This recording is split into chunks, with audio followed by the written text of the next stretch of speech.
할렐루야. 우리 앞에 뒤에 인사하겠습니다. 무화과 나무 아래에서 나옵시다. 인사하겠습니다. 무화과 나무 아래에서 나옵시다. 우리가 함께 인사한 것처럼 무화과 나무에서 왜 우리가 나와야 될까? 우리가 말씀을 듣다 보면 그 이유를 발견할 수 있으실 것입니다. 오늘 본문의 말씀은 요한복음의 시작이면서 동시에 두 명의 사람이 소개되어지고 있습니다. 한 사람은 빌립이라는 사람이고 또 한 사람은 나다나엘이라는 사람입니다. 오늘 본문은 예수님께서 제자들을 부르시는 장면 가운데 한 장면인데, 다른 공간복음인 마태, 마가, 누가의 말씀과 다르게 요한복음은 예수님의 제자를 부르시는 장면, 그리고 제자들의 이름도 조금은 상이한, 조금은 다른 특별한 색채를 그려내고 있는 것을 볼 수 있습니다. 42절을 보면 베드로를 부르시는 장면, 다른 복음서의 기록과는 사뭇 다른 내용을 볼 수 있습니다. 우리가 베드로를 예수님께서 부르실 때 어떤 메시지로 기억하고 있습니까? 내가 너를 사람 낚는 어부가 되게 하리라. 그래서 베드로가 그 말에 다 감격을 받고 예수님을 쫓아가는 장면을 우리가 기억하는데, 오늘 본문은 뭐라고 기록되어 있냐면 게바, 즉 반석이라고 부르신 장면으로부터 시작되는 것을 볼 수 있습니다. 또한 오늘 우리가 읽은 내용을 보면 빌립을 부르시고 나서 누구를 또 부릅니까? 나다나엘을 부르시는 장면이 연이어 소개되어지고 있습니다. 예수님의 사역의 중심지였던 갈릴리, 그 호수 북부 지역이었던 갈릴리 지역 안에 여러 제자들을 다 부르시죠. 예수님의 12제자들 가운데 11명이 다 갈릴리 출신들입니다. 유다를 제외한. 자, 빌립을 만나고 빌립에게 예수님이 짧게 이야기합니다. 나를 따라오너라 라고 말씀하십니다. 그때 빌립이 예수님이 당신이 누구십니까? 당신이 누구신데 내게 그런 말을 합니까? 내가 당신을 따름으로 얻는 것이 무엇입니까? 이런, 어떻게 보면 우리의 삶에 너무도 당연한 질문들을 생략을 하고 예수님의 부르심 앞에 빌립이 따라가게 됩니다. 여러분, 이 장면은 꼭 어떤 장면이죠? 세리마태를 부르시는, 레위를 부르시는 장면과 매우 비슷하잖아요. 그가 세관에 앉아 있을 때 어떻게 합니까? 나를 따르라 라고 말할 때 그가 아무 말 없이 예수님을 따라가는 모습이 매우 닮아 있는 것을 보게 되어집니다. 자, 그런데 오늘 본문은요, 특별히 사도 요한, 이 본문을 기록한 요한은 오늘 빌립이나 베드로, 마태에게 관심이 있는 것이 아닙니다. 오늘 한 사람, 나다나엘이라는 사람의 이야기로 오늘 본문이 가득 차 있는 것을 볼 수 있습니다. 여러분, 요한복음을 볼 때 나다나엘이라는 인물이 어떤 사람일까? 이 사람을 통해 오늘 우리에게 주신 메시지가 무엇일까? 오늘 기대감을 갖게 합니다. 왜 그러냐면 나다나엘이란 이름은 요한복음에만 나와요. 여러분, 다른 복음서에는 나다나엘이라는 이름이 등장하지 않습니다. 요한복음에만 아주 한 번, 초기에만 1장에만 잠시 등장할 뿐 성경 전체 어디에도 그 이름이 등장하지 않습니다. 여러분, 마태복음 10장 2절로 가보면 12제자의 이름이 쭉 나열되어져요. 참 영광스러운 이름이죠. 예수님의 그 당시 제자가 된다는 것, 그리고 2000년의 시간이 지나서 우리가 바라볼 때 예수님의 제자들의 이름이 나열되어졌다. 거기에 내 이름이 들어갔으면 어땠을까? 예수님의 12제자 이유정 권사 딱 들어가면, 이야, 원종호 딱 들어가면 얼마나 멋지겠어요. 근데 그들의 삶은 정말 훌륭하고 대단했지만 그 이름을 볼 때 우리가 참 귀하게 여기잖아요. 그런데 그 12제자의 이름이 막 나열되어지는데, 나열되는 순서들을 보면 마태복음 10장 2절에 보면 어떻게 기록되냐면 서로 굉장히 관련된 인물 순서대로 기록이 되어져요. 자, 베드로와 누구를 이야기하는 거죠? 베드로와 안드레, 형제니까. 야고보와 요한, 이렇게 이야기가 풀어가요. 그러니까 베드로 따로 있고 안드레가 저 끝에 있는 게 아니라 가까운 사람들끼리 이름을 붙여서 진행을 하게 됩니다. 그래서 베드로, 안드레, 야고보, 요한, 빌립과 바돌로메, 도마, 세리, 알페오의 아들 야고보, 다데오, 가나인, 시몬, 가룟, 유다, 이렇게 기록이 되어져 있는데 나다나엘이란 이름은 찾아볼 수가 없어요. 이름이 없습니다. 마태복음에서 제자들의 이름을 나열하는 방식들이 그런데 분명 나다나엘은 누가 전도했죠? 빌립이 전도한 겁니다. 예수님이 빌립을 먼저 나를 따르라 라고 제자가 되었고, 빌립이 예수님을 만나고 나서 빌립이 자기의 가장 친한 친구인 나다나엘에게 가서 예수님을 소개해 주는 장면이 오늘 본문의 내용이잖아요. 자, 그러면 나다나엘이 예수님의 제자가 오늘 본문은 됐는데 마태복음에는 소개가 되어지지 않고 있다는 거예요. 자, 그러면 인물별로 붙여서 소개했다면 빌립 다음에 누가 나왔다고요? 바돌로메가 나오게 되어지죠. 나다나엘 이름은 안 나오고 마태복음 10장 2절에 보면 빌립 다음에 누가 나와요? 바돌로메가 나오게 되어져요. 그럼 어떻게 된 걸까? 우리가 추론해 볼 수 있는 것은 여러 학자들의 어떤 추론에 따르면 빌립과 함께 소개된 바돌로메가 나다나엘이다 라고 보통 봐요. 동일 인물로 봅니다.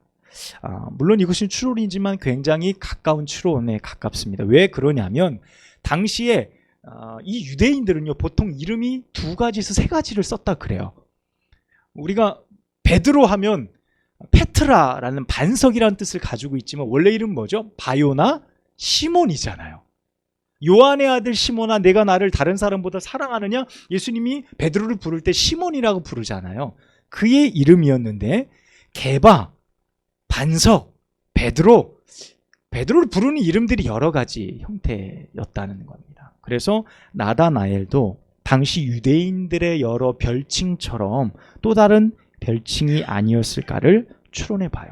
그래서 전승에 의하면 바돌로메 역시, 나다나엘 역시 나중에 아르메니아 지역, 지금의 이제 조지아 지역이지요. 우크라이나 남쪽에 있는 그 지역에서 전도를 하다가 거기에서 순교했다라고 보통 전해집니다. 그러니까 예수님을 초기에 만나서 불꽃 같은 인생을 살았던 사람 나다나엘, 그 사람을 소개하고 있어요. 여러분, 이 나다나엘은 어떤 사람이었을까요? 오늘 45절에서 46절 말씀이 소개되어지고 있는데 우리 함께 다시 한번 읽어보겠습니다. 45, 46 시작. 빌립이 나다나엘을 찾아 이르되 모세가 율법에 기록하였고 여러 선지자가 기록한 그 일을 우리가 만났으니 요셉의 아들 나사렛 예수니라. 나다나엘이 이르되 나사렛에서 무슨 선한 것이 날 수 있느냐? 빌립이 이르되 와서 보라 하니라. 아멘. 자, 빌립이 나다나엘에게 예수님을 소개하고 있습니다. 내가 만났더니 그분이 누구라는 거예요? 성경 모세로부터 율법에서 소개되어지고 우리에게 예언한 그분이 바로 메시아였어. 와서 빨리 좀 만나보자 라고 소개하고 있습니다. 그런데 이 나다나엘이 그 말을 듣고 뭐라 그러죠? 나사렛에서 무슨 선한 것이 날 수 있겠느냐라는 장면으로 우리에게 매우 부정적인 이미지를 먼저 던져주고 있습니다. 나다나엘이란 인물, 처음 예수님을 만날 때 그런 반응을 보이게 되어집니다. 모세 율법과 선지자로 기록된, 그러니까 예수님이 나사렛 예수, 요셉의 아들 예수, 나사렛 요셉의 아들이라고 하면 그 지역이 넓지 않았어요. 나사렛이라는 지역도 지금 성지순례 가봐도 예수님 때문에 유명해져서 그 정도 도시가 형성이 되어졌지, 그 당시에는요, 산에서 굴 파고 살던 사람들, 가장 가난했던 사람들, 직업적으로 굉장히 별 볼 일 없는 사람들, 이런 사람들이 모여 살던 곳이 나사렛이라는 지역이었습니다. 그리고 대부분 지역의 어떤 직업들이 목수들이 굉장히 많았어요. 그렇다고 지금처럼 뭐 대규모 토목공사가 이루어지던 때도 아니니까 대부분 목수들이었으니까 소위 작은 일들 서로 나눠서 조금씩 이렇게 해주면 겨우겨우 살아가던 사람들이 모여서 살던 곳에 요셉의 아들이니 뭐 모르는 사람이 어디 있겠어요. 그 갈릴리 지역 안에서. 그러니 요셉 목수의 아들 예수다라고 말할 때에 이 나다나엘에게는 부정적인 이미지가 확 들어오는 거예요. 야, 생각해봐. 모세와 율법과 선지자들이 예언한 그 사람이 이 총구석의 이 아들의 사람이라고? 라고 이야기하는 거예요. 그것을 쉽게 받아들이기가 어려운 거예요. 더더군다나 정확히 모세와 율법과 선지자가 기록한 것이라고 이야기할 때 이 나다나엘은요, 율법에 심취해 있었던 사람, 소위 말해서 그 말씀을 붙들고 매일 묵상하며 살아가던 사람입니다. 여러분, 그가 어디에 있었다고요? 무화과 나무 아래에 있었다는 거예요.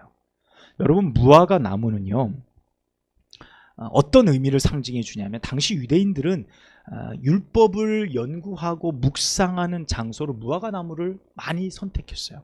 그래서 그 나무 아래서 말씀을 묵상하고 그 날이 이루어지기를 소망하며 그 아래 머무르기를 좋아했거든요. 그러니까 지금 나다나엘이 어디 있다가 그 말을 들은 겁니까? 무화과 나무 아래 있다가 그 말을 듣게 되어진 거예요. 빌립이 말합니다. 나다나엘, 율법에서 말한 예수님을 우리가 만났다. 그분을 우리가 만났어. 그렇게 기다리던 그분의 존재를 우리가 만났어. 그러니 와서 봐 라고 말해요. 그러면서 말하죠. 요셉 아들 나사렛 예수야 라고 말할 때 이 나다나엘이 실망스럽게 이야기하는 거예요. 나사렛에서 무슨 선한 것이 날 수 있겠느냐라는 겁니다. 바꿔 말하면 어떻게 되죠? 이 덕우리에서 무슨 선한 것이 날 수 있겠느냐. 확 와닿지 않으세요? 선한 것이 나야죠. 선한 것이 나야 되는데 그런 부정적인 의미들이 유대인들 안에는 분명히 있었어요. 아마 나다나엘 생각에는 예루살렘이나 혹은 말씀의 예언대로 베들레헴에서 주의 거룩한 선지자가 이 땅에, 메시아가 이 땅에 나실 것이다 라고 믿었을 것입니다. 네. 권사님 끊으세요. 네. 자, 그런 부정적인 생각들과 마음들, 그런 것들이 이 나다나엘 가운데 가득 차 있었다는 거예요. 자, 그때 네, 천천히 하셔도 돼요. 천천히. 네, 천천히 하셔도 돼요. 자, 그때 이 빌립이 뭐라고 나다나엘에게 이야기하냐면 와 보라 라고 이야기를 합니다. 와 보라. 근데 사실 이 나다나엘에게는 그런 부정적인 생각들이 있었습니다. 왜 그러냐면 예수님이 등장하시기 전 이미 민족주의, 소위 말해서 유대주의자적인 사람들이 굉장히 많이 일어났었거든요. 그러니까 내가 메시아다라고 스스로 자칭하던 사람들이 여러 명이 일어났어요. 그래서 사람들을 선동하고 로마로부터 우리나라를 구원해 줄 것처럼 사람들을 선동해 수백 명, 수천 명을 이끌고 쿠데타 반란을 일으켰던 사람들도 꽤나 있었습니다. 여러분 사도행전 5장 34절에서 37절을 보면 가말리엘이, 이제 바울의 스승이죠. 가말리엘이 그런 이야기를 합니다. 일전에 드다라는 사람이 스스로 일어나 선전하며 400명이 그를 따르다가 망했고, 갈릴리에 유다라는 사람이 일어나 백성을 꾀하여 그들을 선동하다 또 스스로 망했다. 이런 말씀이 나와요. 그러니까 이건 역사적으로 봐도 유대인들 안에 내가 메시아요, 내가 구원자요 라고 스스로 자칭했던 사람들이, 여러 사람들이 이미 일어났었다는 거예요. 자, 이런 여러 사람들을 통해 정말 그 나라를, 그때를 기다리던 사람들은 어떤 마음이 들까요? 실망스러운 마음이 드는 거예요. 그러니까 나사렛 예수, 저 요셉의 아들이라고 이야기할 때 이 나다나엘에게 가장 먼저 드는 생각은 믿는 마음보다는 의심스러운 마음, 부정적인 마음이 먼저 그에게 들어갔을 것입니다. 자, 그때 빌립이 매우 간단한 말로 나다나엘에게 이렇게 말합니다. 와서 보라. 와서 보라. 이 자리에 계신 여러분, 우리는 어떻게 예수님을 믿고 이곳까지 왔고 이 자리에 앉아 있는지 오늘 우리가 말씀을 통해 우리에게 비춰보게 됩니다. 예수님을 믿기 전 우리는 나다나엘처럼 혹은 내가 가진 지식과 경험을 통해 예수님을 처음 소개받을 때, 예수님을 처음 우리 가운데 알 수 있는 기회가 찾아왔을 때, 혹은 내가 세운 기준, 나의 생각 때문에 때로는 예수님을 조금 멀리하기도 했거나 혹은 받아들이지 못했던 연약함이 우리 가운데 있지 않았는지를 생각해 보는 거예요. 물론 모태신앙으로 어렸을 때부터 아무런 거부감이 없이 처음부터 믿음의 삶을 시작하신 분들도 있겠지만 중간에 내가 성인이 되어서 혹은 학생 때 처음 예수님을 소개받을 때 이분이 정말 우리의 구원자가 될까? 이분이 정말 우리로 하여금 우리의 모든 죄를 용서해 주실 하나님이실까? 라는 마음들, 그런 마음들을 우리가 부정적인 마음을 가질 수도 있었을 때가 있다라는 거예요. 꼭 나다나엘처럼 와 보라 라고 말할 때 우리의 생각이 여전히 어디에 머물러 있는 거예요? 무화과 나무 아래 머물러 있는 것처럼 거기에 머물러 있는 거예요. 그때 빌립이 강력하게 초청하죠. 와서 보라. 자존심이 강한 사람, 자신이 결정한 것 바꾸려 하지 않은 사람들, 여러분 와서 보라라고 말할 때 거기 가서 뭐가 있다고 한 걸음도 옮기려고 하지 않는 사람도 굉장히 많죠. 가서 본들 무슨 소용이 있으랴? 뭐 나사렛 예수라며 나사렛 출신에게 무엇을 기대할 수 있으랴? 라고 말할 수 있어요. 그런데 이 나다나엘이 다른 것은요, 그 말을 듣고 어떻게 합니까? 자신의 고정관념을 내려놓고 무화과 나무 아래서 고민하던 생각들을 내려놓고 예수님 앞으로 나아갔다는 거예요. 그것이 다른 겁니다. 내가 그동안 굳게 세워놨던 그 무화과 나무 아래에 있었던 나의 고정관념과 생각, 나의 판단들, 나의 경험들을 거기에 있는 그대로 내려놓고 일단 초청에 응해서 그 자리로 나아갔다는 거예요. 여러분, 그 나아감의 결과가 무엇입니까? 나다나엘이 메시아를 만나는 놀라운 일을 경험하게 되어졌다는 거예요. 자신에게 다가오는 나다나엘을 보면서 예수님이 이렇게 그를 평가하십니다. 보라, 이는 참 이스라엘 사람이라. 그 속에 간사한 것이 없도다. 그 속에 속임, 그 속에 꾸밈이 없이 그는 순수한 영혼이다 라고 예수님께서 그를 평가해 주십니다. 여러분, 우리나라의 대표적인 이단들, 신천지나 하나님의 교회, 이단에 빠진 사람들, 이 사람들의 주요한 특징들을 보면 두 가지가 있습니다. 하나는 교만함이고 또 하나는 순수함이에요. 여러분, 교만함과 순수함이 어떻게 서로 연결되어 줄 수 있을까 생각해 보면 이런 겁니다. 내가 보니 그 말씀이 진리더라. 여러분, 거의 신천지를 갔다가 탈퇴해서 나온 사람들의 고백들이나 증언들을 들어보면 처음 들었을 때 그 말이, 그 말씀들이 진리처럼 들려요. 내가 보니 진리 같더라 라고 이야기해서 결국 그곳에 빠지게 되어져요. 그래서 그들 고백이 그래요. 내가 그때 교만했다 라고 말하고 있어요. 내가 말씀을 다 스스로 안다라고 생각했고 내가 그것을 다 알 수 있고 이해하고 내가 판단할 수 있고 내가 그것을 충분히 규정 지을 수 있다라고 생각했다는 거예요. 또 한 가지는 말씀을 배우려고 하는 순수한 열정 때문에 그곳에 빠졌다라고도 이야기를 합니다. 그런 이야기들을 우리가 개종한 분들을 통해서 발견해 볼 수 있어요. 오늘 나다나엘을 보면서 예수님이 그를 평가하죠. 순수하다. 간사함이 없다. 그는 깨끗한 이스라엘 사람이다 라고 말해요. 그때 나다나엘이 예수님에게 이야기하죠. 나를 어떻게 아십니까? 예수님이 말하시죠. 빌립이 너를 부를 때 네가 무화과 나무 아래 있는 것을 내가 보았다. 무화과 나무 아래서 네가 말씀을 연구하고 순수하게 하나님의 나라의 도래 메시아를 기다리는 그 열정적인 소망을 내가 보았다라는 거예요. 그러니까 나다나엘이 숨김없이 꾸밈없이 그가 살아왔던 삶의 모습을 무화과 나무 아래 있는 그 모습을 예수님이 그대로 평가해 주시는 거예요. 그대로 말씀해 주시는 거예요. 그가 누구인지를. 그 말을 들었을 때 나다나엘은 예수님의 말씀을 듣고 감동하게 되죠. 그 마음이 녹아내리게 됩니다. 그래서 이렇게 고백합니다. 랍비여, 당신은 하나님의 아들이시오. 당신은 이스라엘의 임금이로소이다 라고 말해요. 사실 서로 주고받은 내용이 별게 없어요. 그런데 예수님을 만나고 예수님을 찾아가 그분을 만난 사람들 모두가 다 어떻게 됩니까? 그분이 하나님의 아들입니다 라는 사실 앞에 놓이게 되어졌다는 사실이에요.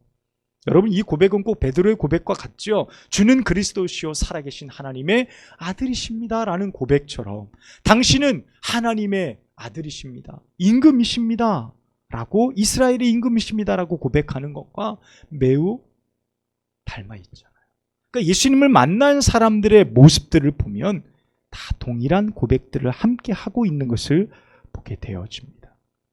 이 고백 위에 예수님께서 그냥 지나치지 않으시죠.